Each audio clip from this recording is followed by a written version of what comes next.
Bismillahirrahmanirrahim. Assalamualaikum warahmatullahi wabarakatuh. Baik, kita ketemu lagi alhamdulillah ya dalam sosiologi pendidikan kali ini ya. Nah, dalam kesempatan ini saya akan bawakan pendidikan sebagai peranata sosial ya. Artinya peranata pendidikan ini adalah bagian dari peranata sosial.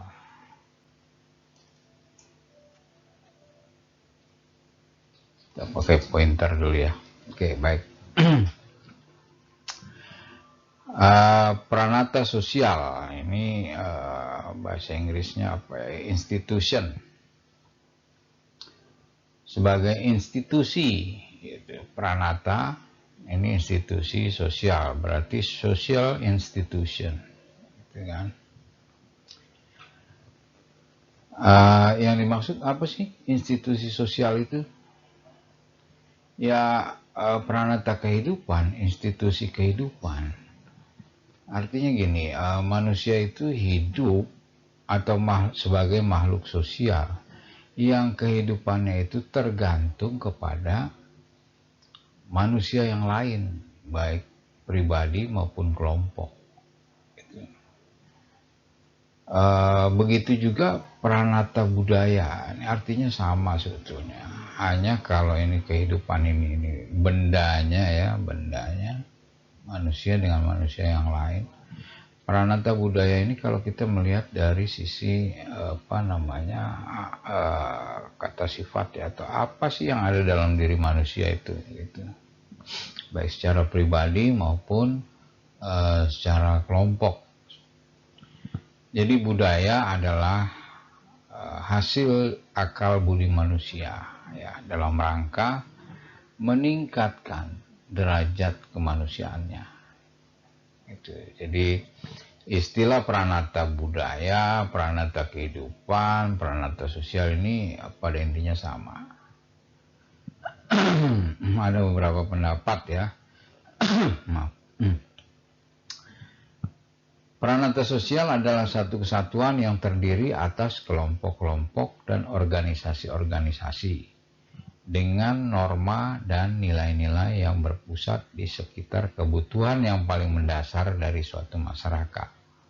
Nah, kalau kita perhatikan kalimat ini, ya, bahwa manusia adalah makhluk sosial yang hidupnya berkelompok, gitu. Tidak bisa manusia hidup sendiri, gitu.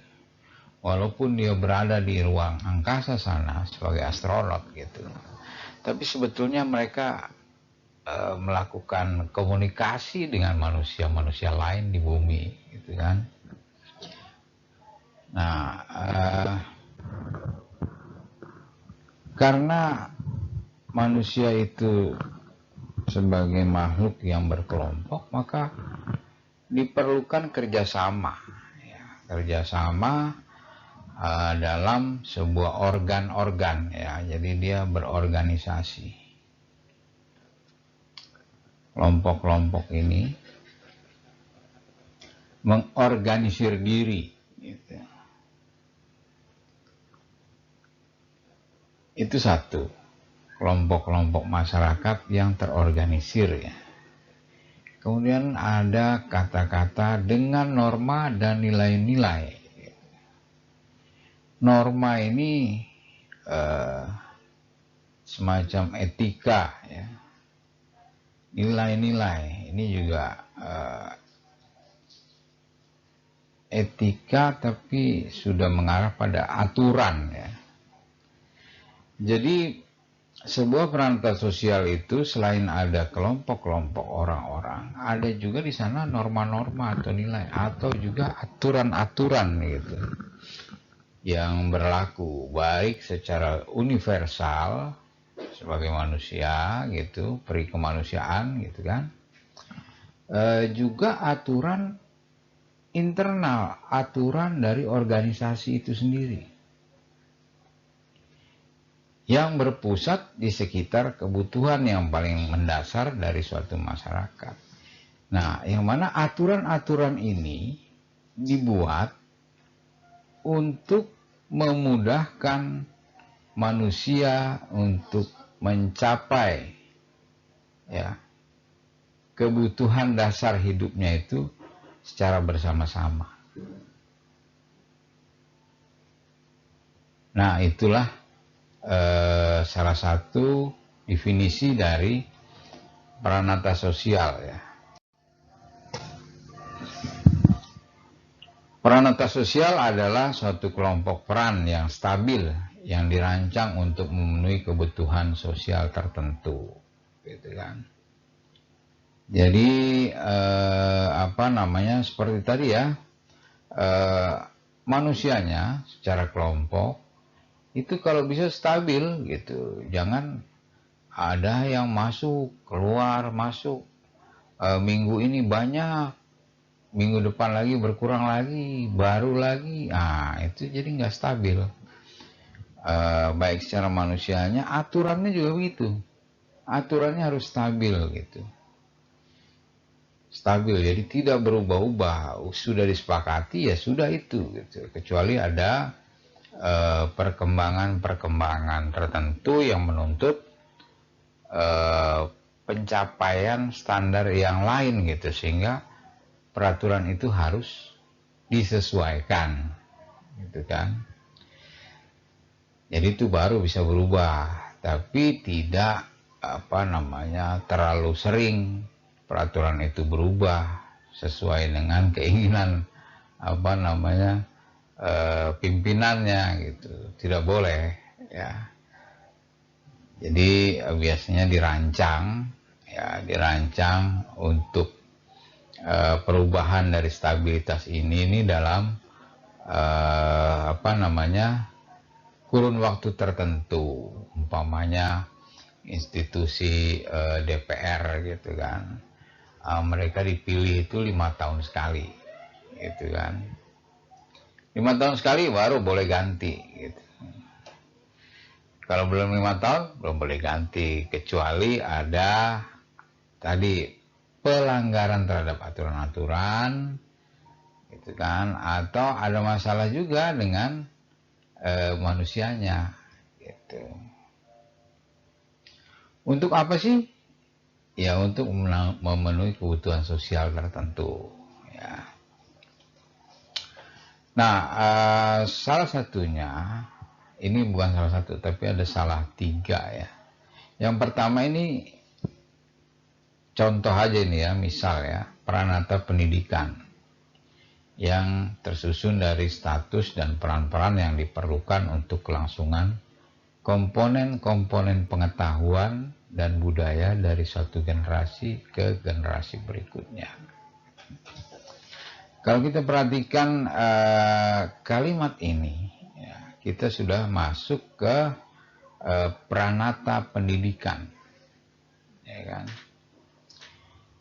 Pranata pendidikan ini di dalamnya ada statusnya dalam sebuah institusi sekolah umpamanya kan. Statusnya dia sebagai pengajar atau sebagai siswa atau mahasiswa atau sebagai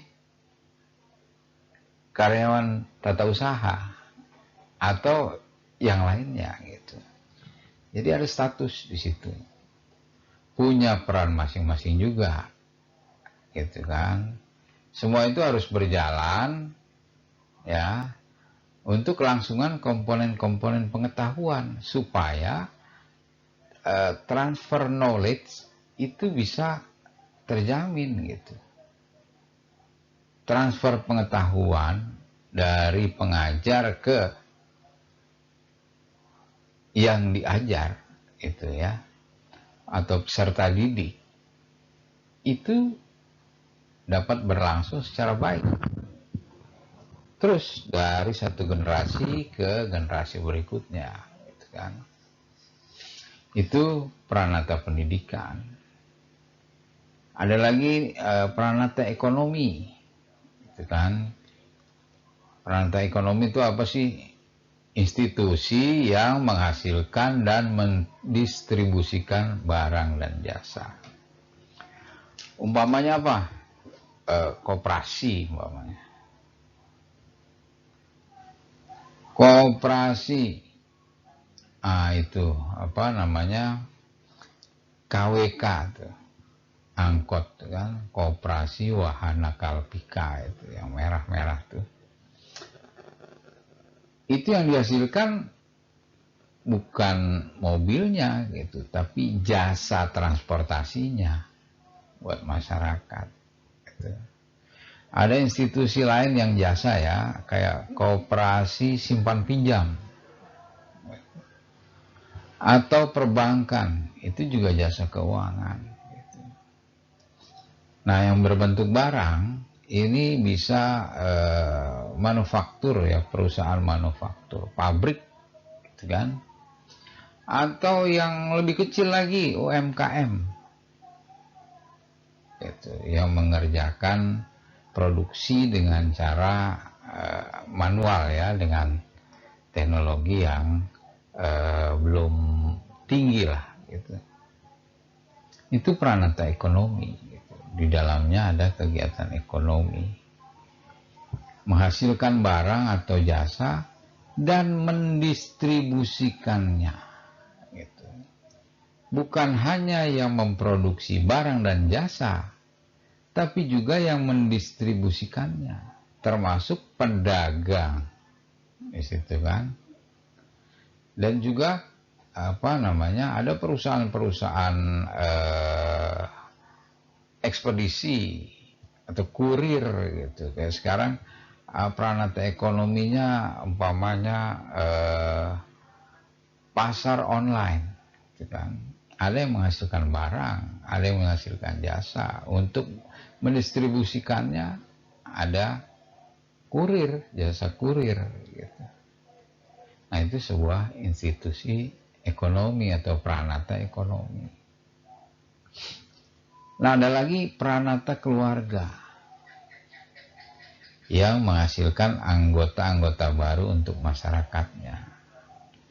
Artinya gini, begitu ada keluarga baru, gitu kan, ini nanti dia mempunyai keturunan ya, mempunyai keturunan. Setelah mereka mempunyai keturunan,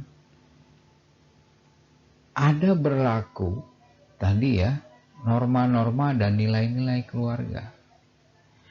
Ada apa namanya, sopan santun di situ. Ada juga nilai-nilai agama juga di situ.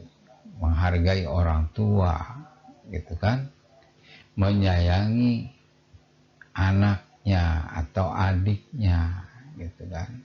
Itu norma-norma yang dibangun oleh keluarga, gitu. Jadi keluarga juga sebetulnya melakukan aktivitas pendidikan, gitu. Nah, nantinya dari keluarga ini begitu mereka keluar, itu kan menjadi masyarakat. Dia punya bekal nilai-nilai keluarga ini yang dibawa ke masyarakat.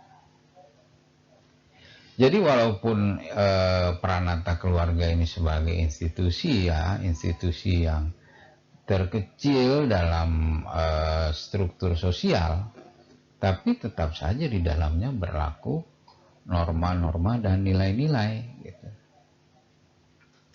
Jadi peranata sosial adalah sejumlah peran dan norma sosial yang saling berhubungan, diorganisasikan, gitu kan. Keluarga diorganisasikan nggak? Diorganisasikan, ya, untuk memenuhi suatu kebutuhan dalam suatu fungsi sosial yang penting, gitu. Oke, baik, kita lanjut.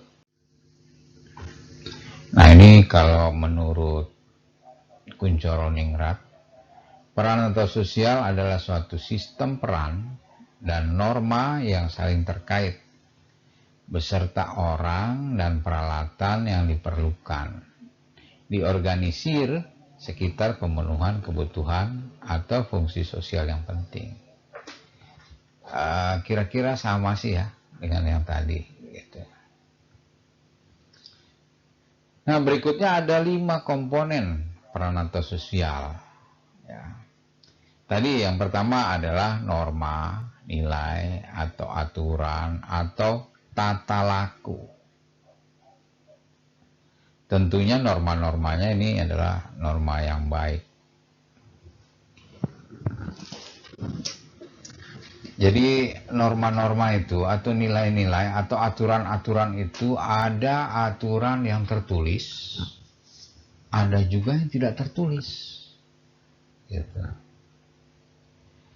Jadi bukan berarti kalau tidak ada undang-undangnya berarti boleh. Gitu.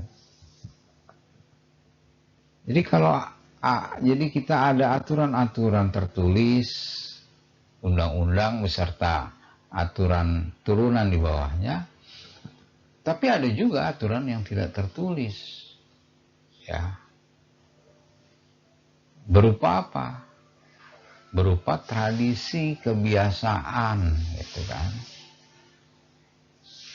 Dalam keluarga ada gitu. Kalau memanggil orang yang lebih tua, bersikap terhadap orang yang lebih tua, itu ada nilai-nilainya, ada norma-normanya. Kalau melanggar itu, dia akan mengganggu ya hubungan sosial antara dirinya dengan manusia yang lain yang ada di lingkungan sekitarnya. Gitu. Jadi itu tadi ya. Pada poin pertama ini adalah norma-norma atau aturan-aturan yang menata laku atau tindakan-tindakan. Gitu.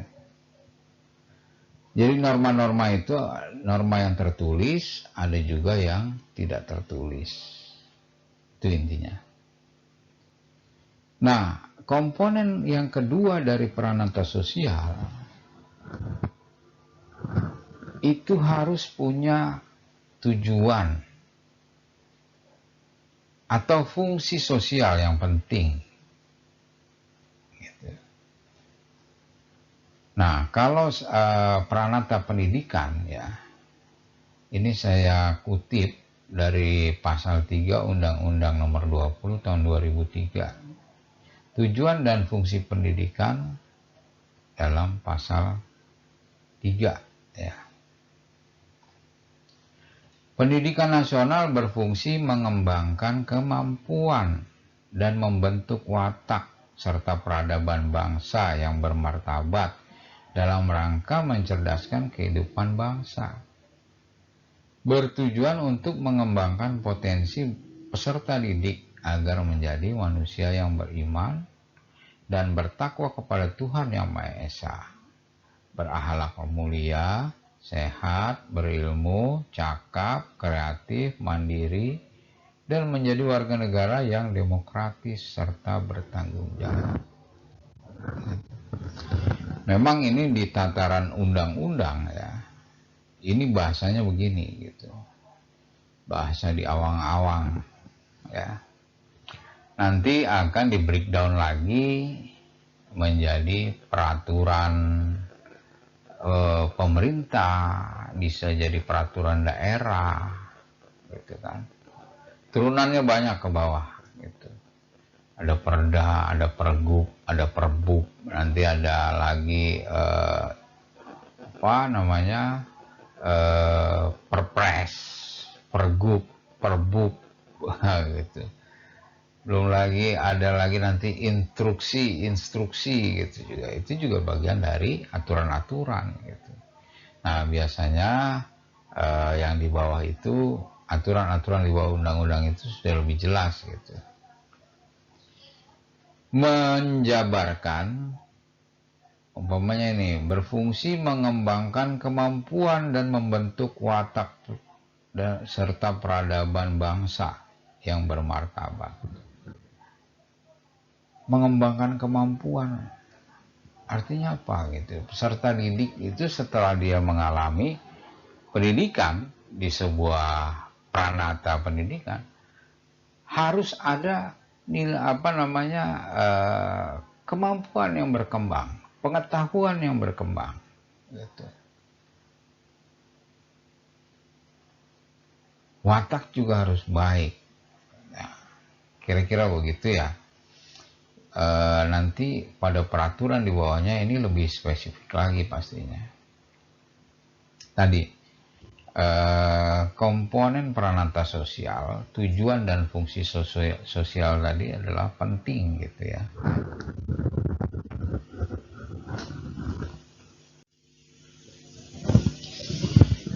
Nah, komponen yang ketiga, ini keberadaan orang-orang yang melaksanakan. Gitu. Umpama kita punya pranata pendidikan ya, sekolah gitu, atau pesantren, atau pranata pendidikan itu. Yang tidak yang tidak resmi, yang tidak formal ya, informal gitu. Itu juga harus ada orang yang melaksanakannya. Gitu. Yang pertama tadi apa? Aturan-aturannya harus ada, tujuannya harus ada, fungsinya harus ada. Orang yang melaksanakan juga harus ada. Gitu. Kalau di institusi pendidikan, itu orang-orang yang terlibat langsung itu pertama pemerintah, ya, pemerintah di semua level, terutama di bidang pendidikan, dari Kementerian Pendidikan, di bawahnya lagi ada Dinas Pendidikan gitu. Sampai ada Kanwil, ada lagi nanti ada pengawas gitu kan, penilik sekolah gitu. Itu yang dari sisi pemerintah ya. Semua level lah yang melaksanakan sekolah itu. Ada juga organisasi swasta. Sekolah-sekolah swasta kan banyak juga ya. Kemudian juga ada guru-guru dan karyawan sekolah. Mau TU, mau penjaga sekolah, satpam dan sebagainya gitu ya.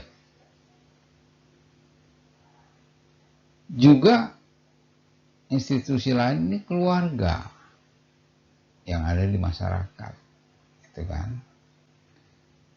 Termasuk juga yang menopang kegiatan di sekolah nih. Ada pihak lain kayak penulis buku, toko buku dan lain sebagainya ya. Jadi ada orang yang melaksanakan. Itu komponen ketiga. Komponen yang berikutnya, yang keempat adalah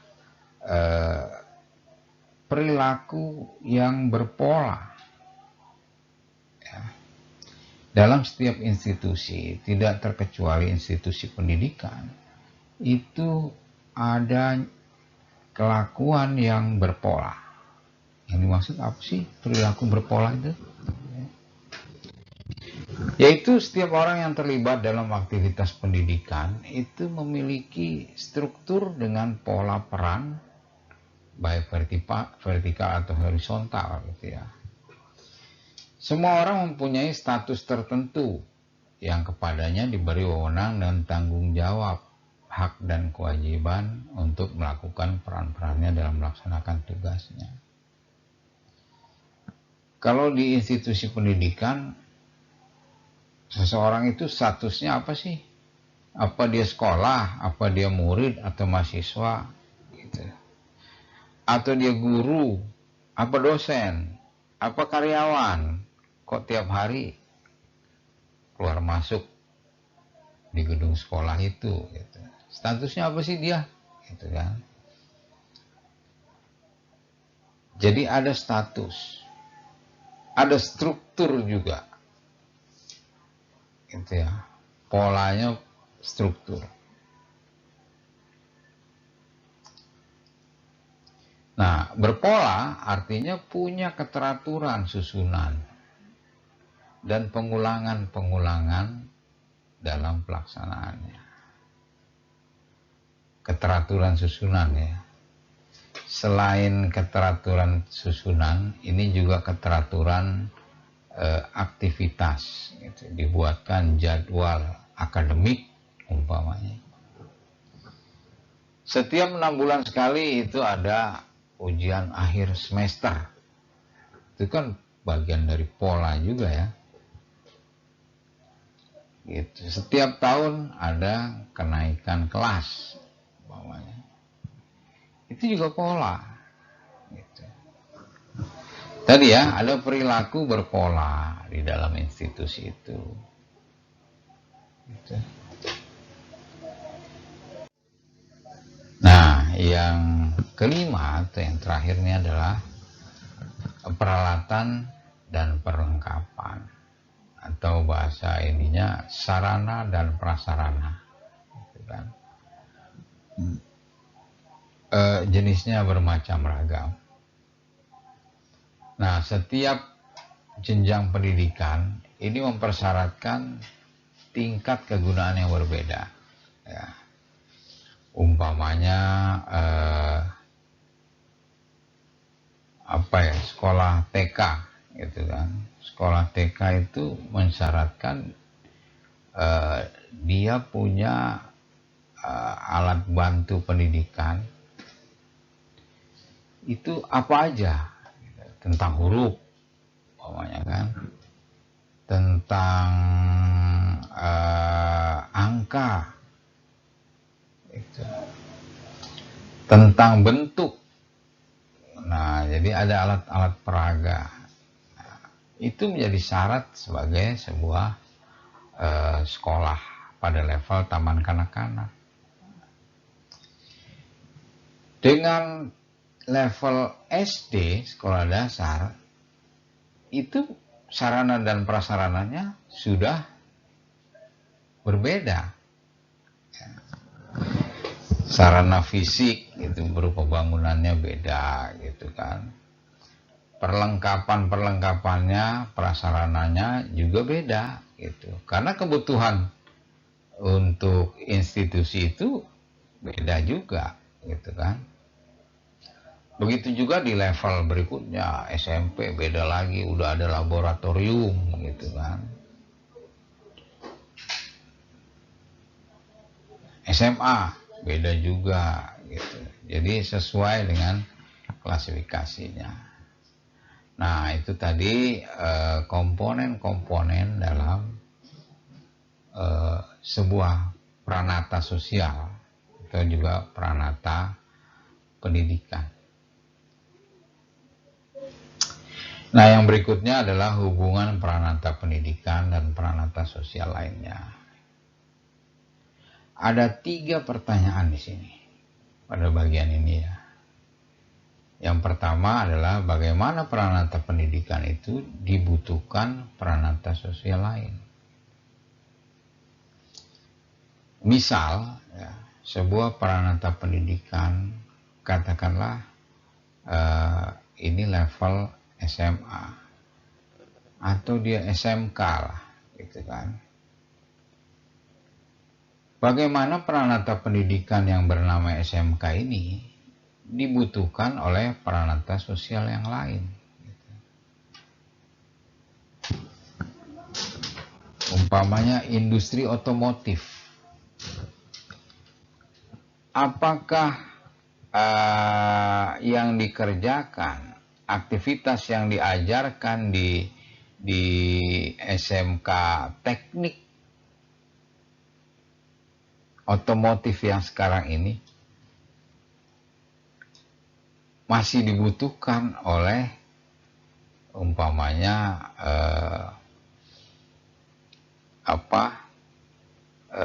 pabrik-pabrik kendaraan atau bengkel-bengkel lah gitu ya. Umpamanya yang diajarkan di SMK teknik ini adalah sepeda motor gitu ya. Sepeda motor tapi yang yang 2 tak gitu. Atau yang teknologi lama-lama gitu kan. Sementara peranata sosial lain seperti bengkel-bengkel itu ya, karena pabriknya sudah memproduksi motor-motor metik gitu, apakah dia masih memerlukan ini peranata pendidikan ini gitu kan. Nah, itu menjadi catatan. Jangan-jangan sudah tidak dibutuhkan gitu kan. Harus dievaluasi. Jadi keberadaan peranata pendidikan ini juga harus dibutuhkan, atau paling tidak dia bisa ditampung setelah selesai menamatkan sekolahnya di SMK, itu bisa tertampung di peranata sosial yang lain gitu. Begitu juga umpamanya SMK yang ekonomi gitu. Apakah sebuah peranata sosial yang bernama perbankan itu membutuhkan mereka? Jangan-jangan levelnya sudah beda gitu ya. Karena sekarang sudah online, kita di sekolah itu, di SMK itu masih menggunakan catatan-catatan pembukuan yang manual gitu kan. Itu kan ada kesenjangan di situ gitu. Jadi hubungan antara peranata pendidikan dan peranata sosial yang lain ini penting untuk dikaji ya. Pertanyaan kedua, bagaimana peranata sosial memerlukan dukungan peranata lain? Ini salah ini pendidikan ya. Bagaimana peranata pendidikan memerlukan dukungan peranata sosial lain gitu ya. Peranata sosial lain apa yang diperlukan oleh peranata pendidikan gitu kan. Tadi penerbit gitu kan, mana buku-buku ini kan harus diterbitkan. Bagaimana sekolah memerlukan dukungan dari penerbit. Sekarang sekolah ya sebagai peranata pendidikan ini dituntut lulusannya harus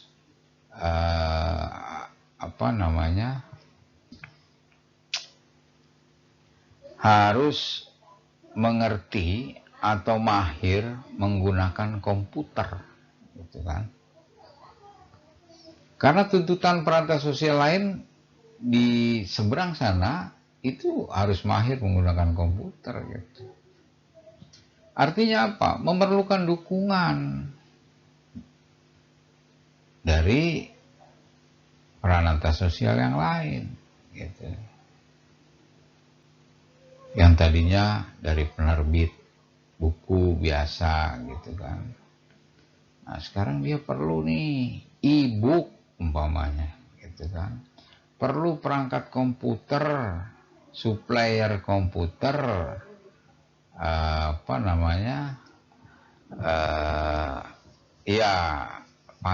pasokan gitu kan. Yang memungkinkan peranata pendidikan ini memenuhi standar dari peranata sosial lain gitu, yang bakal menampung alumni-alumninya. Nah, yang berikutnya adalah bagaimana peranata pendidikan dan peranata sosial lain saling membutuhkan. Nah, ini ada peran dari pihak ketiga, dalam hal ini pembuat aturan ya, pembuat kebijakan lah, pembuat kebijakan yaitu pemerintah. Nah ini pemerintah nih yang harus mengatur nih bagaimana peranata pendidikan dan peranata sosial lain ini saling membutuhkan gitu. Ini ditinjau oleh pemerintah nih kualitasnya, karena kebutuhan dari pabrik itu karyawannya harus mahir ini gitu. Sementara sarana dan prasarana di sini kurang. Ya ini harus dipenuhi. Bagaimana caranya? Ya dengan APBN, dengan apa? Kalau APBN nggak bisa, ya pemerintah harus kemari. Ini kan nanti lulusannya lu butuhin juga nih di pabrik lu. Gitu. Lu supply dong alat-alatnya di sini. Lu supply dong bengkel ke sini, gitu kan. Nah makanya sekarang kan kalau di SMK yang teknik ya, ada bengkel-bengkel sepeda motornya itu ada Astra, Honda, gitu kan di situ. Itu dalam rangka itu hubungan yang baik antara peranata pendidikan dan peranata sosial yang lain. Karena keduanya kan saling membutuhkan, ya kan. Honda membutuhkan tenaga terampil dari SMK, gitu. SMK juga membutuhkan alumninya ini mendapatkan lapangan kerja di Honda, begitu. Ya itu tadi yang saya jelaskan dari mulai hubungan ya peranata pendidikan dan peranata sosial yang lain. Gitu. Tadi peranata sosial sebagai bagian dari peranata pendidikan sebagai bagian dari peranata sosial. Nah, yang kedua ini adalah hubungan peranata pendidikan dengan peranata sosial yang lain. Baik, sementara itu dulu yang bisa saya sampaikan. Semoga bermanfaat. Kemarin ada beberapa materi yang belum saya sampaikan. Ini karena peralatannya baru saja bisa digunakan lagi ya, ke depan saya akan kejar ya untuk materi-materi yang kemarin ketinggalan gitu ya. Baik, saya cukupkan sekian. Terima kasih atas segala perhatian dan mohon maaf atas segala kekurangan. Billahi taufiq wal hidayah, waridha wal inayah. Assalamualaikum warahmatullahi wabarakatuh.